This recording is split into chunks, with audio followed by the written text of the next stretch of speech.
irmãos, gostaria de convidá-los para que abramos a nossa Bíblia no livro do profeta Jonas, no capítulo 1, os versos 1, 2 e 3. Vamos estar lendo a palavra do Senhor. Louvo a Deus por esta oportunidade maravilhosa que o Senhor nos dá de estarmos aqui para cultuarmos ao Senhor, para adorarmos ao Senhor nosso Deus e para recebermos também da parte do Senhor a sua palavra. Glória a Deus. Diz assim, profeta Jonas, o livro do profeta Jonas, capítulo 1, o capítulo 1, versos 2 e 3, diz assim a palavra de Deus. Veio a palavra do Senhor a Jonas, filho de Amitai, dizendo: Dispõe-te, vai à grande cidade de Nínive e clama contra ela, porque a sua malícia subiu até mim. Jonas se dispôs, mas para fugir da presença do Senhor, para Tarsis, e tendo descido a Jope, achou um navio que ia para Tarsis, pagou, pois, a sua passagem e embarcou nele, para ir com eles para Tarsis, para longe da presença do Senhor. Quantos confirmam esta leitura e podem dizer amém? Amém. Que Deus abençoe os irmãos, por deixar tomar assento. Glória a Deus. Meus irmãos, antes de ministrarmos a palavra do Senhor, eu gostaria de estar agradecendo à igreja, os irmãos, pelas orações que os irmãos têm proferido a Deus em favor da saúde da minha esposa. Ela está se recuperando positivamente, louvamos a Deus, porque as orações dos irmãos têm chegado diante do Senhor nosso Deus. E graças a Deus, existe apenas um incômodo de permanecer sem movimentar-se até que seja calcificado os ossos que partiram. Porém, de todas as formas, isso está acontecendo de uma maneira muito progressiva, maravilhosamente bem. E eu louvo ao Senhor por isso, que o Senhor tem dado força e estamos vencendo isto junto com as orações dos irmãos. Glória a Deus. E gostaria de agradecer também os irmãos que estiveram apoiando nessa campanha que o pastor César anunciou aos irmãos para o aluguel de uma cama ali, para que ela pudesse estar mais cômoda. Existe a dificuldade de fazer a higiene e de fazer o tratamento que ela precisa ali, e a cama que a gente possui naturalmente não tem as adaptações que uma cama hospitalar possui. Então é uma situação bastante delicada, e eu louvo a Deus pela disposição que os irmãos tiveram a poder estender as mãos para nos ajudar. E todavia não é somente essa a nossa necessidade. Só para que os irmãos tenham uma ideia, o transporte que precisa ser feito para que façam os curativos, uma vez por semana, os bombeiros fazem, cobrando 30 euros para ir, 30 euros para voltar. Até que o valor, que também não deixa de ser uma coisa que é um problema, nesse momento não é o maior problema. É que para se mover, para poder levá-la, a gente tem que mobilizá-la toda outra vez e colocá-la de pé, sem que ela apoie o peso do corpo, para que ela seja transportada, uma vez que nós moramos no 10º piso. Então é um transtorno, é mesmo uma situação muito difícil para poder removê-la do seu lugar e trazê-la de volta. Até mesmo para fazer um curativo, precisa de todas essas coisas. Portanto, estávamos conversando com o pastor César, os irmãos, e eu disse para ele: pastor, eu acharia muito viável que esses recursos que os irmãos estão ajudando, nós pudéssemos viabilizar para outras coisas que nós estamos fazendo, porque a cama a gente vai se ajeitando, sendo que outras coisas precisam, como medicamentos, e inclusive eu penso desse, como a documentação da minha esposa não está totalmente em dias, isso faz com que o custo para que esse tratamento seja feito aumente. Então, nós agradecemos o esforço que os irmãos têm feito, e quero dar essa explicação, que vai que alguém vai fazer uma visita lá e não vai encontrar a cama e vai ficar pensando que talvez o seu recurso não foi para isso. Na realidade foi. Está tomando outro destino que é para o tratamento que está sendo feito. De qualquer forma, eu quero agradecer aos irmãos e rogar que Deus recompense a cada um que de uma maneira generosa estendeu as suas mãos para nos ajudar. Queridos, nesse texto que nós lemos nesta noite, eu gostaria de compartilhar algo da parte do Senhor, que o Senhor colocou no meu coração. Já há alguns dias a gente vem falando mais ou menos dentro desse tema, assim como o pastor César estava comentando. É um tempo maravilhoso da igreja, do povo de Deus aqui em Portugal. É um tempo especial de Deus para esta nação. Quando Deus vai realizar uma obra com uma pessoa, com um povo, com uma nação, Ele primeiro tem que provar, Ele primeiro tem que levar essa nação diante de circunstâncias para que a sua glória seja manifesta.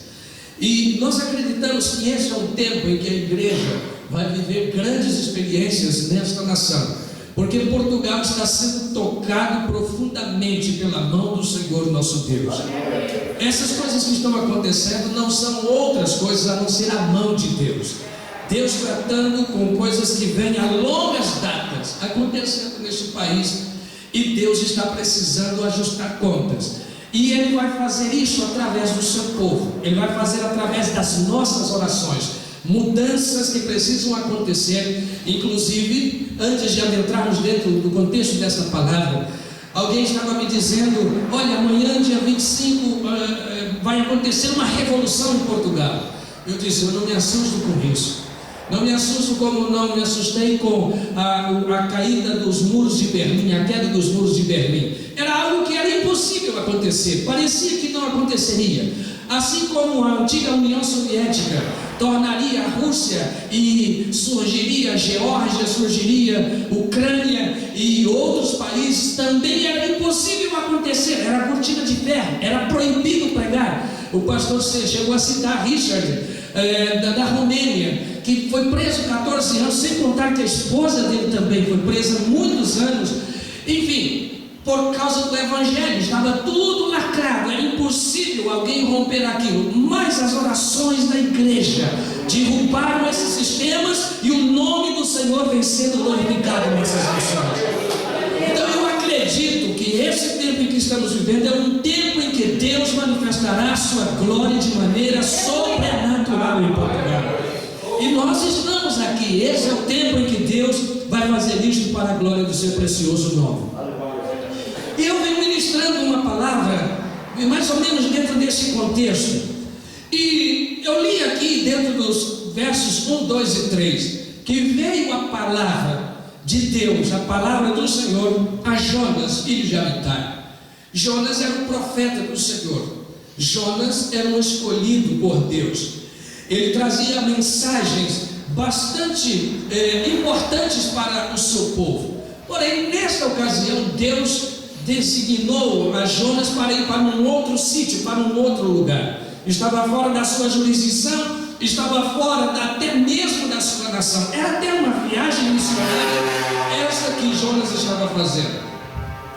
E Deus dá uma rota para Jonas. Deus dá uma direção para o profeta. E o Senhor tinha uma palavra para aquela nação. E o texto começa dizendo: veio a palavra do Senhor a Jonas, filho de Amitai, dizendo: dispõe-te, vai à grande cidade de Nínive e clama contra ela, porque a sua malícia subiu até mim. Deus tinha o profeta, Deus tinha a direção e Deus tinha a mensagem. Deus tinha dado 3 coisas importantes. E o que mais me chama a atenção dentro desses textos, ou dentro desta passagem, é que a primeira atitude de Jonas foi realmente se dispor. Mas a Bíblia diz: dispôs-se Jonas, ou Jonas se dispôs, mas para fugir da presença do Senhor. Ele tomou uma iniciativa completamente o inverso daquilo que Deus havia designado. Então surgiu no meu coração, surgiu no meu no meu ser algo que está me incomodando há tanto tempo. Ontem falamos um pouco sobre isso, outros dias atrás ministrei algo parecido nessa direção. O que estamos fazendo com a ordem que Deus está nos dando? O que estamos fazendo com a mensagem que Deus entregou em nossas mãos? O que nós, como servos de Deus, estamos entendendo entre nós e Deus? A nossa comunhão, a nossa comunicação entre nós e Deus está tão boa de poder entender que Deus está falando conosco. Temos a convicção de que Deus realmente falou conosco. Essa palavra não nos deixa dúvida de que Deus havia falado com Jonas. E eu não tenho dúvida de que Deus tem falado com cada um de nós. Todos nós aqui temos vivido a experiência de ouvir a voz de Deus. Até porque cada vez que se lê a Bíblia Sagrada, a palavra de Deus, já é Deus falando com o seu povo. Já é Deus se manifestando a nós. A Bíblia diz que a palavra do Senhor ela se renova a cada manhã, a cada dia. E a beleza de estarmos diante da palavra do Senhor é que Deus sempre não vai renovar, Deus vai renovar a sua palavra para as nossas vidas. Ele vai renovar uma promessa, Ele vai renovar um projeto, Ele vai renovar um plano que Ele já estabeleceu conosco. E aí eu fico pensando, está claro na nossa mente, está nítido no nosso coração, que nós estamos indo na direção aonde Deus designou que nós devêssemos estar indo. Está claro para nós que estamos vivendo exatamente o que Deus está planejando para a nossa vida. Querer os planos de Deus, irmãos, é o desejo de todas as pessoas. Na realidade, todos nós oramos a oração que Samuel fez. Diz a palavra do Senhor no capítulo 1 de Samuel, que Samuel estava dormindo e ele ouviu a voz do Senhor falando, chamando-lhe pelo seu nome, Samuel. E a Bíblia diz que algumas vezes isso aconteceu e ele não entendia, pensava que era Eli que estivesse fazendo isso. E ele se levanta, se apresenta diante do sumo sacerdote Eli e se apresenta para o trabalho. E ele disse, não, mas eu não te chamei. E em resumo, a palavra do Senhor diz que o sacerdote Eli orienta a Samuel que quando ele ouvisse a voz do Senhor, ele dissesse, fala, Senhor, porque o teu servo ouve. Aleluia. Eu posso lhe garantir outra coisa, irmãos. Todos nós oramos pedindo para Deus falar conosco. E eu tenho plena convicção de que hoje muitas pessoas vieram aqui porque estavam pedindo para que Deus lhes voltasse a falar mais uma vez ao seu coração. E desejar que Deus fale é precioso, mas a questão é, o que estamos fazendo com o que Deus está falando? Qual é a nossa atitude? Qual é a nossa postura diante daquilo que Deus está falando? E aí eu volto e pergunto, está claro no nosso coração que eu entendo para onde eu estou indo, para onde eu estou querendo levar a minha vida? Jonas estava ouvindo a voz de Deus, mas ele não queria levar a sua própria vida aonde Deus estava querendo levar. A nossa vida espiritual, ela só pode prosperar, a nossa vida espiritual, ela só pode avançar se nós andarmos na vontade de Deus e irmos aonde Deus quer nos levar. É impossível Deus ser glorificado na vida de um crente, na vida de uma pessoa, se ele não estiver no tempo, no lugar e na vontade de Deus. É impossível. E até nós lemos a palavra de Deus no Salmo 119, e o verso de número 105 diz assim: lâmpada para os meus pés é a tua palavra, e luz para o meu caminho. A Bíblia está sendo muito clara que o salmista está dizendo o seguinte: Senhor, eu não tenho nenhum objetivo de seguir um caminho diferente que não seja o caminho que o Senhor está traçando para mim. Eu não tenho nenhuma meta, nenhum objetivo de chegar a nenhum outro lugar, pois o meu propósito é chegar ao lugar que o Senhor designou para mim. Agora a minha pergunta, queridos irmãos, é: aonde você está querendo levar a sua vida? A minha pergunta é: você sabe aonde Deus está querendo levar você? Aonde Deus, ou o que Deus está querendo fazer de mim? O que Deus pretende comigo como seu servo? O que Deus pretende de mim como com o seu escolhido. A palavra do Senhor diz, um texto muito conhecido da igreja, que está em 2 Crônicas, no capítulo 7, e o verso de número 14. Diz lá: e se o meu povo, que se chama pelo meu nome, nós temos um nome de Deus inserido dentro do nosso coração, no sacrifício de Cristo Jesus. É uma combinação, uma troca maravilhosa. Temos o nosso nome escrito no livro da vida e temos o nome de Cristo Jesus inserido dentro do nosso coração. Agora a questão é, se servimos ao Senhor, se somos servos de Deus, se entendemos que estamos aqui para executar o propósito de Deus, e diga-se de passagem, a palavra do Senhor nos diz, lá em São Mateus, no capítulo 28, diz a Bíblia que nós devemos pregar a palavra de Deus. Nos últimos versos, 18, 19, 20, devemos ir e pregar o Evangelho a toda criatura, devemos anunciar o reino de Deus. A palavra do Senhor diz em Marcos, no capítulo 1 e o verso 15, que nós também temos que pregar a palavra do Senhor, temos que anunciar o reino de Deus. Essa é a tarefa da igreja. Agora minha pergunta é, irmãos, por que você crê que Deus move uma pessoa de um lugar para outro? Por que você acredita que Deus tira alguém de uma cidade e leva para outro lugar? Por que você acredita que Deus tira você de uma família e te leva a constituir uma outra família para viver num outro ambiente? Não é porque fizemos uma escolha. O servo de Deus, ele está inserido naquilo que diz lá em João capítulo 3, no verso de número 8. O vento sopra de um lado para o outro e a gente não sabe de onde ele vem nem para onde ele vai.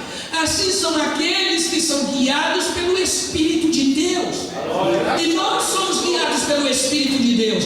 Nós só estamos nesse lugar porque Deus tem um plano na nossa vida e através da nossa vida. E enquanto estivermos no tempo, no lugar e na direção de Deus, Deus sentirá prazer em usar a nossa vida e o seu nome vai ser glorificado.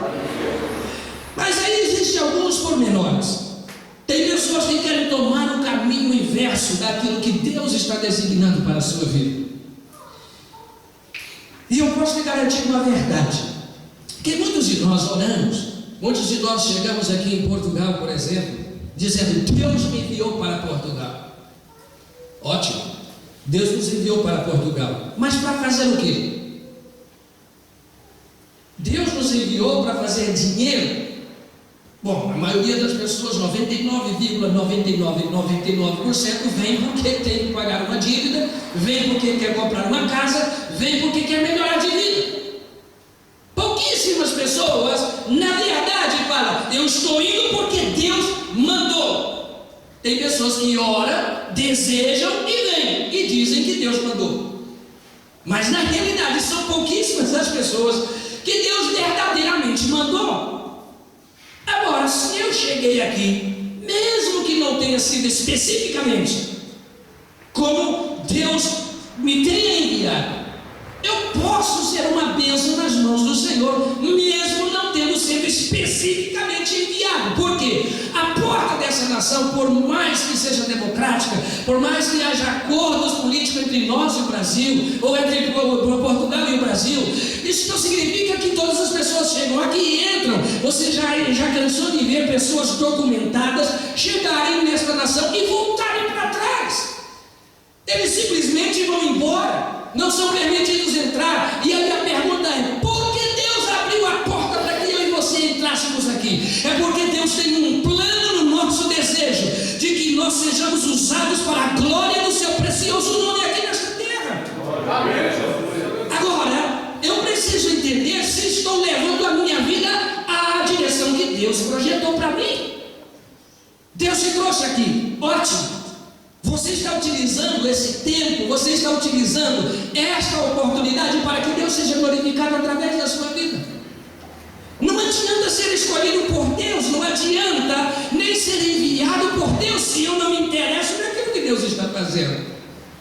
Sabe que muitas vezes acontece do jeito que Jonas estava aqui. Deus falou: Jonas, sim senhor, eis-me aqui. Jonas, eu quero que você faça um serviço para mim. Glória a Deus, Deus me escolheu. E que bom seria, como se agora, principalmente, eu não vou nem falar agora nesses cultos nossos cotidianos. Vamos falar de culto de festa que é tido para alguns como o grande dia, ou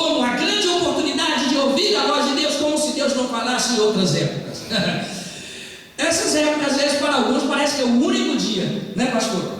Mas a gente acredita que Deus, Ele fala todo o tempo. Quantos acreditam que Deus fala fora de festa? Deus falou para Moisés sozinho lá no deserto. Deus falou para João lá na ilha de Pátmos sozinho. Deus fala com pessoas individualmente, não precisa nem ter festa. A Bíblia diz que Jesus foi ter lá no poço de Jacó e falou com a samaritana sozinho. Quantos acontecimentos, a Bíblia diz que Jesus chega lá no tanque de Betesda, uma multidão, mas ele se dirigiu exclusivamente a uma única pessoa. Não era uma festa, não era um avivamento. Deus fala. Ele tem poder para falar e Ele quer falar. O problema, irmãos, é que Deus ainda falando, tem pessoas que tomam atitude como Jonas. Pega o que Deus falou, condiciona o seu próprio desejo, pega aquela palavra, molda dentro da sua própria vontade e fica na única decisão que ele tomou na vida e não vai adiante. E não deixa Deus ser glorificado através da sua vida. E aí depois, alguns chegam ao ponto de dizer, mas eu tenho a promessa de Deus, é verdade. Mas a promessa de Deus, ouça-me bem, irmãos, a promessa que Deus fez ao povo de Israel, ainda quando era o povo hebreu lá no Egito, ela só se cumpriu na terra prometida, ela não se cumpriu no deserto.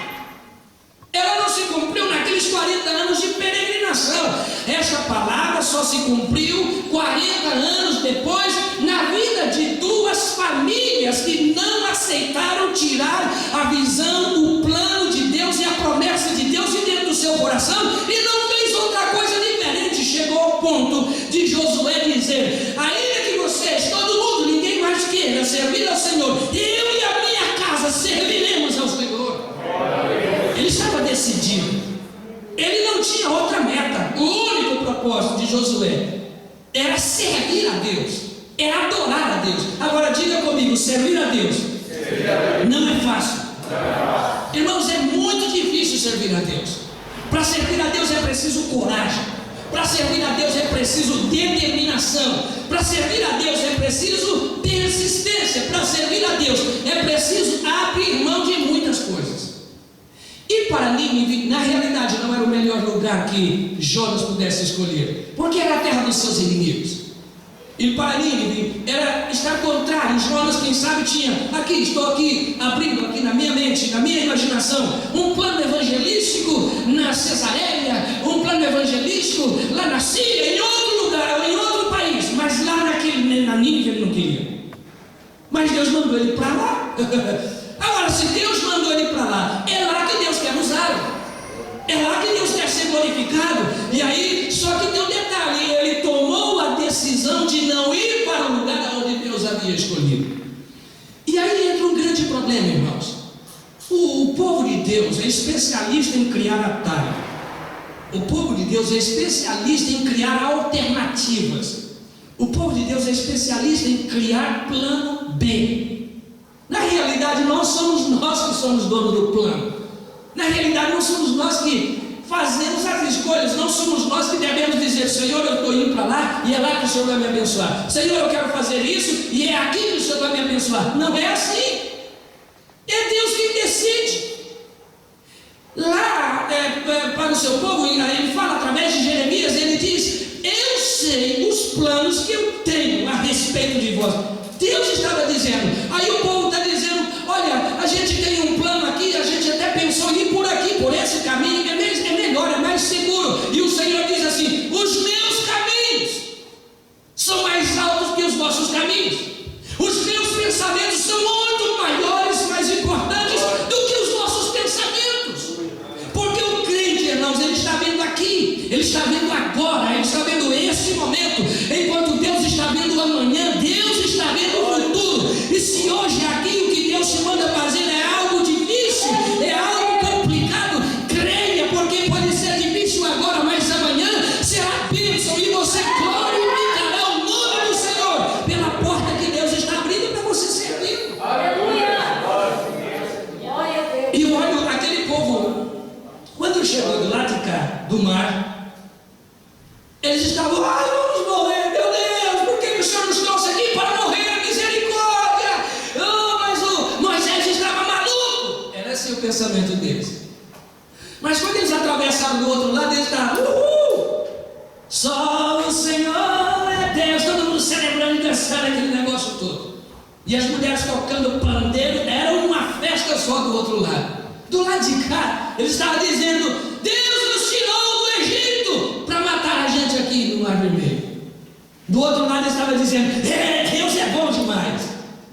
Mas aí eu pergunto: foi o povo que acreditou que era possível atravessar? Não foi, não. Quem acreditou foi Moisés. E ainda assim, pressionado, porque o povo estava dizendo: então Moisés, clama a Deus, Moisés. Então Moisés já estava na dúvida, não sabia se voltava, se ia para frente. E aí ia para tirar duro e falou: então Senhor, só tirou, o povo está me pressionando. Eu disse: Moisés, o que você tem na mão? Como se quisesse dizer: eu não te trouxe dali para poder. Eu falei que era até aqui na margem do Jordão, não era. É lá do outro lado. Agora você está vendo montanha de um lado, deserto do outro, você está vendo o seu inimigo atrás de você e o mar na tua frente, mas eu estou vendo a terra prometida que eu prometi para você. O plano de Deus só concluirá, irmãos. Aliás, a palavra concluir ela explica a si mesmo. O plano de Deus só é concluído ou é finalizado no final. Deus não termina o seu plano pelas metades. Aí eu fico pensando, tem crente que está achando difícil enfrentar a situação agora, assim como Jonas estava achando difícil. A vida de Jonas estava indo numa outra direção. A vida de Jonas estava longe do prazer de adorar e de servir ao Senhor. E sabe o que? Ele diz a Bíblia que ele foi para o porão do navio, pegou uma cama bem macia e foi dormir. Sabe qual é o erro que muitos crentes cometem na sua vida espiritual? É porque quando ele percebe que as suas forças é tão pequena e ele não acredita que precisa ir adiante, que Deus vai dar vitória apesar do problema, ele prefere deitar e não fazer nada. Mas eu posso te garantir uma coisa: enquanto você está parado, o diabo está trabalhando. Enquanto você não está fazendo nada para crescer a sua vida espiritual, eu fiz uma pergunta lá: aonde vai estar a sua vida daqui a 10 anos? Aonde vai estar a sua família daqui a 10 anos? Aonde vai estar a sua vida espiritual daqui a 10 anos? Aonde vai estar a sua finança daqui a 10 anos? Aonde vai estar a sua comunhão com Deus daqui a 10 anos? Tem muitas pessoas que não estão preocupadas com o amanhã. Jonas não queria saber se uma multidão de pessoas ia para o inferno lá. Jonas não queria saber disso. Jonas só estava preocupado com o agora. Não quero sofrer essas consequências. A gente acha lindo daquilo que o pastor estava dizendo aqui, emociona a gente, é verdade. Um crente sofrendo e para poder enfatizar um pouco mais, a esposa de Richard Wurmbrand, sabe o que aconteceu com ela? O assassino dos seus pais, da sua família, que executou todos diante dela, para que ela negasse o nome de Jesus, depois aceitou a Cristo lá, e um dia estava ele, o esposo, o casal em casa, ela muito enferma, com muitas dores nos seus ossos, porque teve que trabalhar no campo, no meio da neve, no meio do frio. Chega ele um dia no meio da noite, na casa daquela família, bate a porta, ele se apresenta e diz: eu sou fulano de tal. O pastor Richard recebe aquele homem, conversa com ele, e ele diz: deixa eu me explicar, eu sou crente, recebi a Cristo Jesus no meu coração, mas deixa eu lhe contar por que eu estou aqui. O senhor não me conhece. Eu fui o soldado designado para matar a família da sua esposa, mas eu aceitei Jesus como Salvador, e eu procurei durante o tempo que eu estou tendo aonde encontrá-la, saber se ela estava viva, para pedir perdão a ela e dizer que agora eu professo a mesma fé em Cristo Jesus do mesmo jeito. O que o senhor acha? E o pastor Richard disse: conhecendo a minha esposa como eu conheço, ela vai levantar daqui a pouco, quando eu disser que temos uma visita, ela vai te oferecer um chocolate quente e vai convidar para nós lermos o texto da palavra de Deus e fazermos uma oração. Será possível? Será possível. Isso é possível. Então ele vai lá e chama de temos uma visita.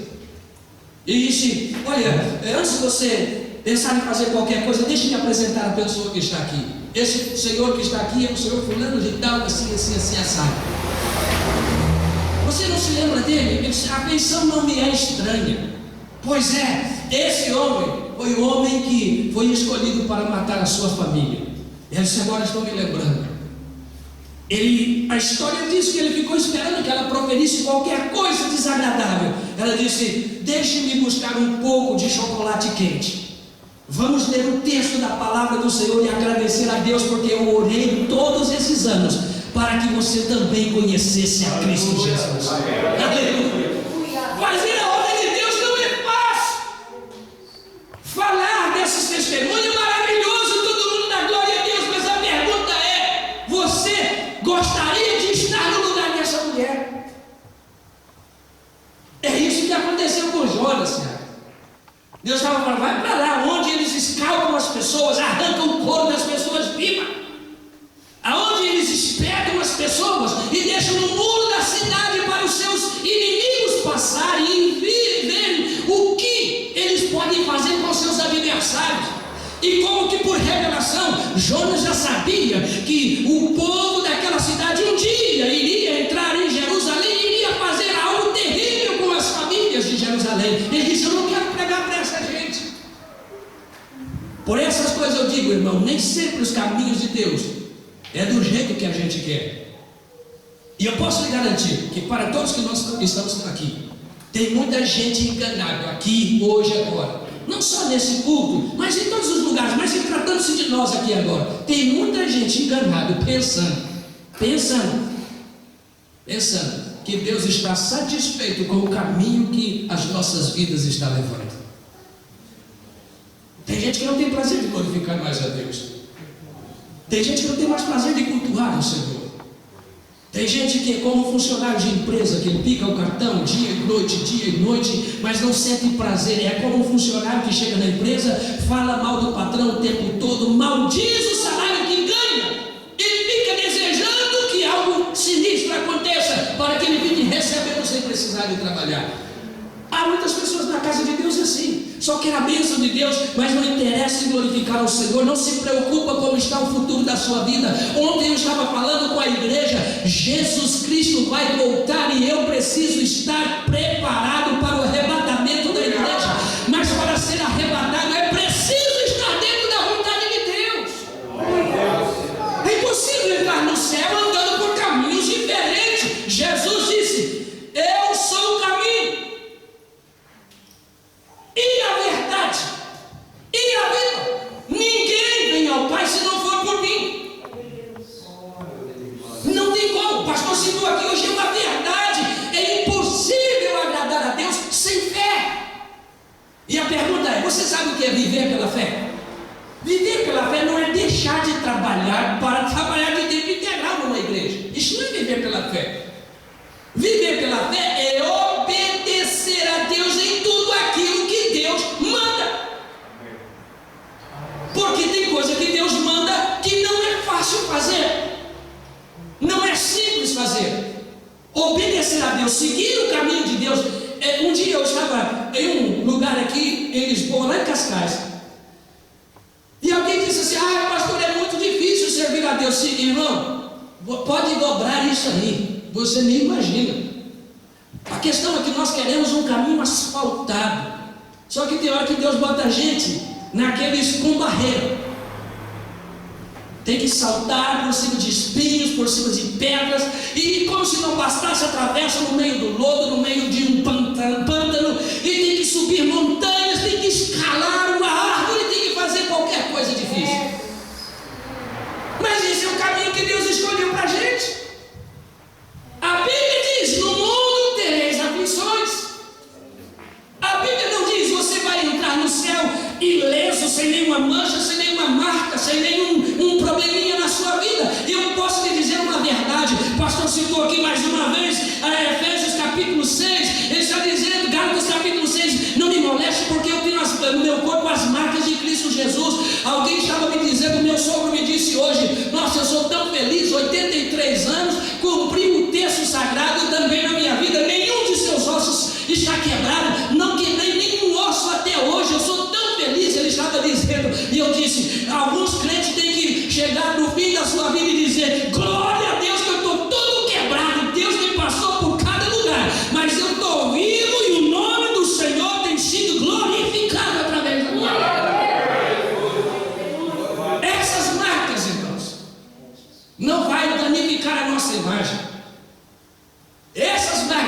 crente recebe por obedecer ao Senhor em todas as circunstâncias é um testemunho de que você foi fiel em tudo aquilo que Deus desafiou você a viver. E viver o desafio de Deus, ouça bem, viver o desafio de Deus não é viver um sonho pessoal. Senhor pastor, eu tenho uma vontade de ir para a obra missionária lá nos Estados Unidos. Eu tenho vontade de ir para fazer a obra missionária lá na Inglaterra. Eu quero cada os lugares. Aqui em Portugal mesmo, tem gente que fica morrendo quando a gente vai no Brasil e fala que está em Portugal. Tem gente que fica coçando de vontade de vir para cá, mas não sabe as dificuldades que tem aqui. Não sabe a potestade espiritual da maldade que está imperando e tentando governar todos os corações aqui nessa nação. Não sabe quantos jejuns, não sabe quantas campanhas de oração o crente tem que fazer para sobreviver aqui. Querem simplesmente, porque aqui, irmão, para quem mora no Brasil, quem mora no outro país, toda foto que a gente tirar aqui, irmão Dorival, é bonita. Você pode tirar na frente da casa mais velha do mundo. Nossa, essa casa em Portugal, que lindo! Ai, meu Deus, que vontade que eu estou de ir lá. É assim. Eles pensam que a gente vive uma vida de rei aqui.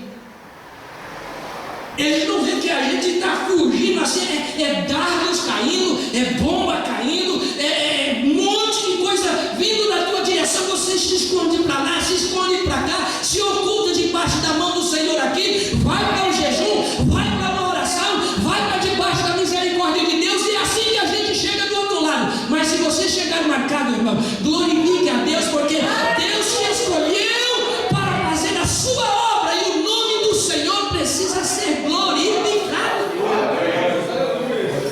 Não é luxo chegar no céu sem nenhuma cicatriz. Tem gente criando, vou repetir, planos alternativos para aquilo que Deus está querendo fazer. Tem gente que ora para Deus salvar o esposo resiste, aí vai assim, Senhor, faça a tua vontade. Deus quebra as pernas do camarada, faz qualquer coisa. Ai meu Deus é injusto. Aí vai brigar com Deus. Aí ele ora, Senhor, esse serviço está horrível. Deus fecha a porta, o patrão manda ele ir embora. Ai, Deus está com raiva de mim, me mandou, perdi o meu trabalho. Está vendo como é que é o negócio? Ele ora e pede para Deus fazer. E Deus está falando, provando assim, eu não te quero aí. Eu não quero desse jeito. Não é assim que as coisas vão acontecer. E ele insiste. E Jonas estava falando assim, plano B, plano alternativo. Eu vou para Tarsis. Deus não vai me enxergar lá, e eu vou lá no fundo do navio e vou me esconder lá. E ele pensou que estava tudo certo, não deu dor de barriga, não deu dor de dente, não deu dor de ouvido, não deu nada. Quietinho, dormiu, tranquilo, porque é assim, parece, quando a gente tem um plano alternativo, tudo parece correr normal. Só que, ouça-me bem, plano alternativo é igual fogo de palha. Plano alternativo é como atalho, só termina em beco sem saída. E Deus fica lá no mesmo lugarzinho, no meio, esperando a gente voltar. A gente foi lá, não tem saída. O único caminho é voltar até onde está o Senhor. Para o sucesso da nossa vida espiritual, não existe sucesso na vida espiritual a não ser viver debaixo da direção e da vontade do Senhor nosso Deus. Não tem jeito. Então eu gostaria que você fizesse uma pergunta para os irmãos aí, para cada um que está do seu lado. O que você está fazendo da sua vida espiritual? Mais uma. Aonde você está levando a sua vida espiritual? Porque quando a gente leva mal, olha, presta atenção, irmãos. Vamos falar aqui para os pais e família. Quando a gente leva mal a nossa vida espiritual, estamos levando a nossa família com a gente. Quando a gente faz coisas desagradáveis ao Senhor, toda ação nossa tem uma consequência. Toda atitude sua te leva a algum lugar. Cada coisa que você fala, cada lugar que você vai, cada assunto que você resolve e decide, todas essas coisas vão te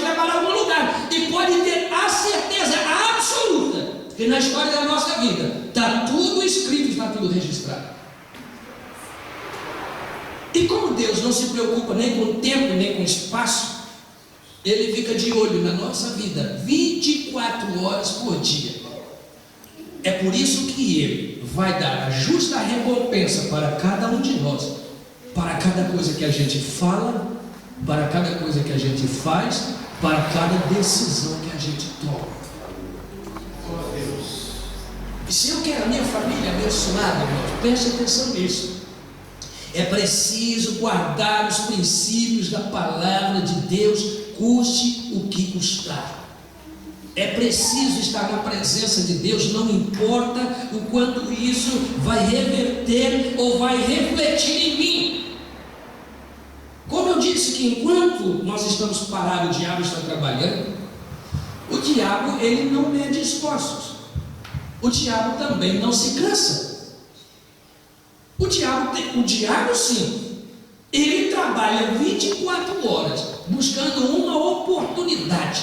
E quando, ouça bem, toda vez que Deus fala comigo e que Deus fala com cada um de nós, o diabo está ouvindo. Deus está dizendo assim, irmão Cícero, vamos imaginar assim, vai para Portugal, Cícero. Sim, Senhor, vou te usar poderosamente, Cícero.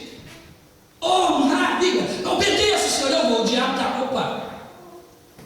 Você acha que o diabo vai ficar assim, ai, que pena, perdi um camarada aqui, uma oportunidade de destruir um aqui no Brasil? Negativo. Ele passa o fio para o demônio que está aqui e fala, fica de olho aí. Tem uma promessa poderosa para a vida dele, que se esse camarada aí der resultado, vai estragar o nosso projeto aí em Portugal. É assim que ele trabalha. Ele não descansa. E tem crente que pensa que não fazer nada vai impedir o diabo de deixar de trabalhar para destruir a nossa vida. Só a ociosidade, só esse negócio de não querer fazer nada, já é uma inspiração, uma influência do diabo para o crente não dar resultado. Dormir no meio do trajeto não significa que Deus deixou de querer cumprir o plano. Não vai mudar a estratégia de Deus. Agora, uma coisa é, você pode até ter dormido, porque se Jonas tivesse, olha só, irmãos, se Jonas tivesse ido até na entrada daquele barco, assim, o quê? Vou mudar de ideia. Isso aqui não vai dar certo. Eu conheço Deus, Deus não vai deixar isso parar. Deus vai me tratar as contas comigo. E eu não posso continuar dessa maneira. Agora, minha pergunta é: quantos anos você vai viver aqui em Portugal? Do jeito que você está vivendo, sem muito compromisso ou sem muita responsabilidade, quem sabe eu esteja pregando para quem não está aqui. Mas a minha pergunta é: a sua vida está dando resultado que deveria estar dando resultado agora? O tempo que estás vivendo aqui, enviado por Deus, como acreditamos que você foi, porque muitos disseram isso, está dando o resultado que Deus projetou para você. Tem crente, irmãos, que deveria estar cantando e não estão. Tem crente que deveria estar pregando e não estão. Tem obreiros que deveriam ser diáconos, que deveriam ser evangelistas, que deveriam ser pastores, mas não são. E a culpa não é de Deus. É porque tomaram um caminho diferente, menos problemático, menos difícil, menos responsabilidade, menos cansaço. Então diga comigo, mas Deus não vai desistir do plano. E se Ele não desistir, irmão, sabe o que vai acontecer? No último dia vai perguntar: César Carreiro, o que aconteceu? O que aconteceu, Samuel? Então, Jeová, o que houve? O que aconteceu com você? Por que você não deu o resultado que eu havia projetado para a sua vida? Essas coisas, não adianta você dizer que tem filhos na escola, não adianta que você levanta 4 horas da madrugada. O plano de Deus não quer saber dessas coisas. E eu preciso entender isso. E Deus disse para Jonas: Jonas, olha só, vai lá, leva a minha palavra e anuncia. E a palavra não era boa não, irmãos. A palavra era dura. Fala assim: olha, a malícia de vocês, a maldade de vocês, a brutalidade de vocês, a corrupção de vocês já me deixou por aqui. Não vou aceitar isso. vocês têm uma chance: ou vocês creem no poder de Deus para mudar a vida de vocês, ou então o Senhor vai destruir vocês. E eles creram. Mas aí veja bem, quando a gente não escuta os planos de Deus, irmãos, vou dizer uma verdade, pode ter certeza: se você foge de um espinho no caminho de Deus, você vai cair numa espada. Se você foge de um espinho, vai cair numa lança. Esse é o velho ditado que as pessoas dizem, que sai do espeto e cai na brasa. Porque quem tem medo de sofrer nas mãos do Senhor, vai ter que sofrer por conta própria. Quem sofre nas mãos do Senhor cai naquela história de Davi: melhor é cair na mão do nosso Deus vivo, porque Ele tem misericórdia. Sofrer por Cristo, irmãos, é como o apóstolo Paulo diz: ninguém vem falar que eu estou deformado, ou que eu sou isso, ou que eu sou aquilo. Ninguém também vem falar que eu não fiz ou que eu deixei de fazer. Ninguém, porque aqui tem marcas aqui para dar testemunho de que eu fiz tudo que o Senhor me mandou. E ele fala o seguinte: eu combati o bom combate, eu acabei a carreira, mas eu guardei a fé. Em outras palavras, olha só o que ele depois, o outro verso ele disse: agora, olha só, Paulo está falando da sua aposentadoria espiritual. Ele está dizendo: agora só me resta receber do Senhor uma coroa maravilhosa, abençoada, que o justo Senhor me dará naquele dia. Só está faltando isso agora, é a recompensa de tudo isso que eu passei por aqui. É como se ele passasse o dedo e falasse: isso aqui lá em Jerusalém me custou, mas eu ganhei tantas pessoas para Jesus lá. Mas isso aqui lá em Listra aconteceu isso, e eu ganhei fulano lá no Senhor. Mas isso aqui que eu passei aqui, mas aquele carcereiro foi restaurado para o Senhor. Pensa nisso, irmãos, pensa nisso. A sua vida tem um valor especial para Deus, mas tem uma influência poderosa na vida de outras pessoas, porque Deus vai usar a sua vida para abençoar a vida de outra pessoa. Então eu quero deixar essa palavra: o meu tempo já acabou. Cuide o tempo que você tem. E se você realmente estiver pensando e meditando nessa mensagem, como um servo de Deus que está preocupado com a sua salvação, e está preocupado com a sua vida espiritual, eu quero te fazer uma colocação aqui, com relação a essa questão do tempo. Quanto tempo você tem pela frente? Você sabe o que vai acontecer amanhã? Nós podemos cantar aquele hino: ora vem Senhor Jesus, Maranata, Cristo, Filho, Mestre, ó vem, ó vem, ó vem Senhor Jesus. Será que podemos cantar isso? Jesus pode voltar, o tempo que nós temos está sendo bem aproveitado. Será que a história da nossa vida está sendo bem escrita? Existem algumas lacunas? Será que no dia que o Senhor pegar essa lista de todos os nossos dias aqui na terra, Ele vai filtrar trabalho, Ele vai filtrar família, Ele vai filtrar passeio, Ele vai filtrar roupa nova, Ele vai filtrar presentes, Ele vai filtrar um monte de coisa, até culto. Entre cultos de reunião e cultos de adoração. Olha, realmente, aqui na igreja, você esteve muitas vezes, mas que você me cultuou mesmo aqui, deixa eu ver. Vai ser tudo isso diante do Senhor. Nós temos que valorizar isso, irmãos. Se o Senhor pedir conta da nossa vida hoje, como nós vamos enfrentar a eternidade amanhã? É preciso estar preparado para isso. Mas enquanto isso não acontece, nós temos que cantar aquele hino 16 com muita preocupação. Posso ter tuas mãos vazias, com Jesus eu me encontrar. Mas na verdade, se você ler a letra direitinho, não é uma declaração, é um questionamento, é pergunta: posso eu ter as mãos vazias quando com Jesus eu me encontrar? É uma pergunta. A letra é questionamento, aquilo não é uma declaração, são questionamentos. Será que, como é que está a minha vida? Que temos que pensar nisso. Se agradar a Deus, se agradar de Deus e agradar do que Deus está fazendo, é uma coisa que só quem quer servir ao Senhor é possível viver nessa terra. E eu estou pregando essa mensagem aqui hoje, irmãos, porque eu sei que se a trombeta tocar, nós vamos ser arrebatados para morar com o Senhor para sempre. E nós temos muitas histórias importantes. Então por que isso está pregando, pastor? É para você não procurar nenhum porão de navio na trajetória da sua vida espiritual. Vai até o final. Diga para a pessoa que está ao seu lado, vai até o final. Custe o que custar, vai até o final. Porque o Senhor vai te recompensar lá. O nome do Senhor vai ser glorificado. Amém? Vamos nos colocar de pé. Vamos orar ao Senhor. Que Deus abençoe a igreja de Jesus, a igreja do Senhor, a noiva de Cristo. Que Deus abençoe a sua vida. Que Deus abençoe a cada um dos irmãos, a nossa irmã que está nos visitando ali do Brasil. Que Deus recompense a sua vida por estar conosco. E se for permanecer aqui em Portugal, e principalmente nessas imediações, venha estar na casa do Senhor. Vai ser uma alegria tê-la aqui conosco, cultuando e servindo ao Senhor. Está aí pastor César, irmã Cláudia, são os pastores desta igreja, e vai ter o maior prazer em pastorear a sua vida e te ajudar a caminhar em direção ao céu.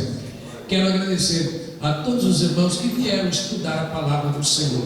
É assim, a Bíblia, estamos no projeto, né, pastor?